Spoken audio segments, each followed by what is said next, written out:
Hi friends, আমি doctor Shiuli from Epiderma clinic. Epiderma laser clinic আমাদের। তো আমাদের এখানে নানা রকমের ট্রিটমেন্ট হয়, যেমন স্কিন হোয়াইটনিং বলতে পারেন, বা skin tightening, body slimming, breast tightening, hair regrowth, hair fall control, বিভিন্ন টাইপ অফ ট্রিটমেন্ট আমরা এখানে দিই।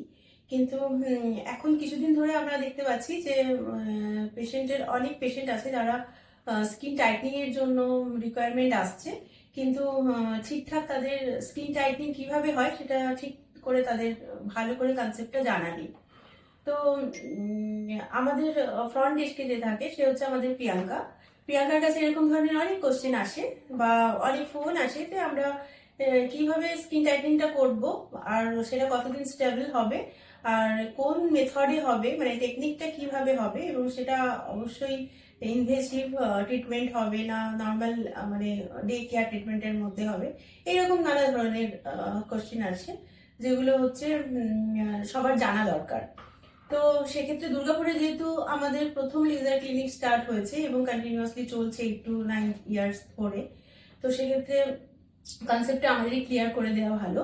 তো আমাদের কাছে এখন আছে high intention focus ultrasound technology, HIFU, ঠিক আছে। যেটা হচ্ছে যে ব্র্যান্ডটা আছে সেটা হচ্ছে W gold international brand it's. তো এতে কি হচ্ছে, যেহেতু high intention focus ultrasound technology, তো এতে আমাদের নর্মালি স্কিন টাইটনিং হচ্ছে, কিন্তু উইদাউট এনি সাইড এফেক্ট। আর সেটা স্টেও করে, মোটামুটি কোলাজেন ইনভলভ হয়ে সেটাকে স্টে করে 1 ইয়ার হাফ মান্থ স্টে করছে। তো সেই জন্য এটা নিয়ে আপনাদের কোনো যদি ফার্দার ইনকোয়ারি থাকে বা ভয় থাকে, সেটা আশা করি কেটে যাওয়ার কথা। কারণ এই ধরনের ট্রিটমেন্টে কোনো রকম কোনো ভয় নেই, কোনো সাইড এফেক্ট নেই, বিকজ এটা ভীষণভাবে সেফ আর অনেক দিন স্টে করে এবং স্টেবল।